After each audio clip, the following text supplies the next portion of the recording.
Hey y'all, Diosa here. So, today I'm going to talk about success. And I'm going to start off by telling you something about me. So, I get seizures, so I can't drive. I had cervical cancer, and that's been taken care of. Thank God. I also have something called atrial flutter, which is an abnormal heart rhythm called cardiac arrhythmias, which can cause your heartbeat to have irregular patterns. So yes, it affects the heart. So due to that, I have something that's called the loop recorder inserted right in here, and that's actually a good thing because it helps the hospital monitor my heartbeat. And they just make sure that my heart doesn't fail, which is not going to anyhow. But with that being said, I've also had 3 strokes. Yes, 3. I know. And I currently still have a left side deficit. I just control it well. So at that time, when I had the strokes, they placed me at a rehab center. So I was there as an inpatient receiving therapy at the time for the time that the insurance covered.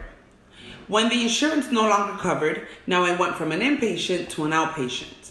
However, now the trick is we had to look for an outpatient facility that my insurance covered. So I left the rehab center. I go to my doctor. They're trying to find an outpatient center where I could receive my therapy. But to my luck, most of these places were not taking my insurance. And if they did take my insurance, I was not in the age range. So I waited and waited. And as the time passed by, my luck was running out because there was no centers to be found that took my insurance. So with all of this happening, I still had a smile on my face. I mean, none of these things were facing me. And I knew I was going to find a way because I had something, one thing, and that was a goal. So let me tell you this. If you don't have a vision of where you're going, or if you don't have a goal on where to go, you start drifting around and you end up everywhere. I mean, 74% of the people hate their job, at least in America. The majority of the people don't like what they're doing. Now, the reason they don't like what they're doing is because they're not doing it because they had a goal or because they followed a goal. They just aimlessly drifted around looking for job openings. So they just got a job because they needed to work.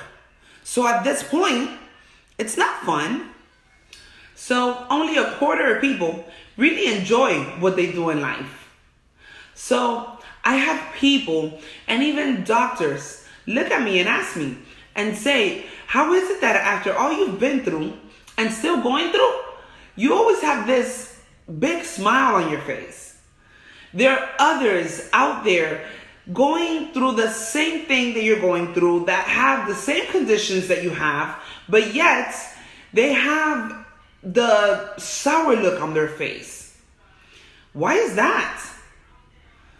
So my answer is simple. I look at them and I tell them, I have a goal. I am shooting for a goal. And every therapy I take is a step closer to accomplishing my goal. And I'm going to take this goal and this vision and turn it into a reality. I now go to the gym every day and continue to give myself therapy. And every single set that I do, every repetition of weight that I lift will get me a step closer to turning this goal into a reality. So with that being said, I couldn't wait on the insurance to call me. I couldn't wait on the doctors to get back to me No. I learned everything that I needed to learn at the rehab center, and I took it with me. My insurance was not going to stop me, so I became my own rehab center. And I'll tell you this, visualizing your goal and going after your goal makes it fun. You just have to have a purpose, no matter what you do in life. You have to visualize your goal. I worked my ass off. I never stopped, and I have not stopped. And that's why I could move my left side. So there is no magic pill. There is no magic out there. You have to work and work hard. And yes, it's hard, but you have to work. And you know what drives me crazy? What really drives me bananas? When people say that they don't have time. I don't have enough time. So now I get to hear that people don't have time to improve their lives. Either to physically improve or to mentally improve. I mean, just imagine.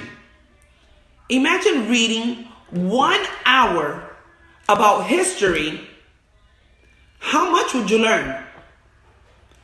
After 365 hours in 1 year, imagine studying history of, I don't know, musicians and composers. How much would you know? Imagine if you just worked on a business that you wanted to develop every day for 1 hour. Imagine how much further along would you go? So yeah, it drives me nuts when people actually say that they don't have time when you have 24 hours in 1 day. So check this. We sleep for about 6 hours a day, right? So we still have 18 hours left. Now, if anyone out there is thinking, well, I sleep about 8 hours or more, well then sleep faster. So, with 18 hours a day, the average person works from 8 to 10 hours, right? Okay. So, let me assume it's 10 hours. So, we got 8 hours left. So then if you're busy, then you're also traveling for, let's say, another hour. Actually, let's put 2 hours. So you're traveling around for another 2 hours. So you still have about 6 hours left. So what do you do now with those 6 hours? Okay, maybe you go out for a bite. Maybe you smooch a little here and there with your loved ones. Okay, but now you can see how much time you have available to organize your day. So you definitely gotta work hard. And then you have those that use plan B. Okay? I actually know someone that lives life with a plan A and a plan B. Now, it sounds good. I mean, plan A is wonderful. Plan B sounds good, but I'll tell you why I dislike it. So, the reason why I hate plan B is because we have so many doubters, which are the no-sayers, okay? That's, to me, they're the no-sayers. Like, if so many people didn't say no, you can't do it, it's impossible, things will be different. But saying those things is also okay. Don't get me wrong. Of course it's okay because we all have a moment that we all turn off. We all shut down. We're human. We have those moments. Now, all you have to do is remember to turn your no into a yes. You can't do it means I can do it. And yes, it's possible to do that amongst all the negative people that surround you. Now, when you start doubting yourself, now that's dangerous. It's dangerous because now what you're basically saying is that if my plan does not work, Then I have a fallback plan.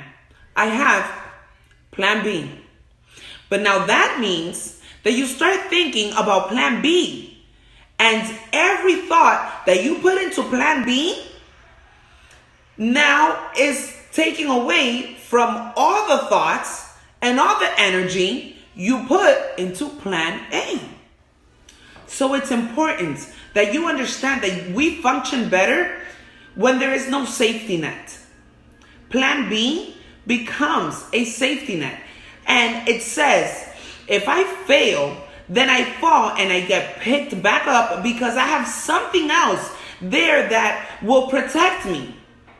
And although it sounds good, it's not, because people perform better when there isn't any safety net. Believe it or not, people perform better in everything else when there is no plan B. So you see, I've never really had a plan B. All I did was make a full commitment to myself to reach that goal. And I'm going to be a leading woman no matter what it takes. So I started my healing process and I started training myself over and over again. So again, that's the reason why for me it's very dangerous to have a plan B, because you're cutting yourself from the chance of really succeeding. One of the reasons why people like having plan B, it's because they're worried about failing.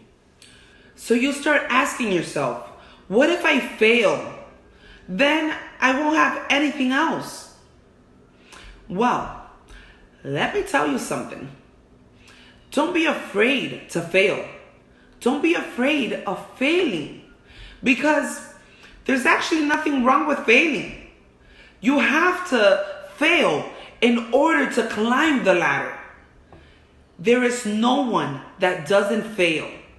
That is not possible. It does not exist. What is not okay is when you fail and you stay down. That is not okay. Now, the person that stays down is a loser. Winners fail and get back up. That's a winner. We all lose. We've all lost. And that's okay. That's why I say, don't be worried about losing, because whenever you're afraid of losing, then you get frozen. You get stiff. You get stuck. You're not relaxed. So relax, please. It's okay to fail. So what I want you to do is the following. Let's all go out there and give it your all. Give it everything you've got, because that's what it's all about. So please do not be afraid to fail, because that's what you actually need to reach success. So let's get it. Therapy's in session. Peace and love.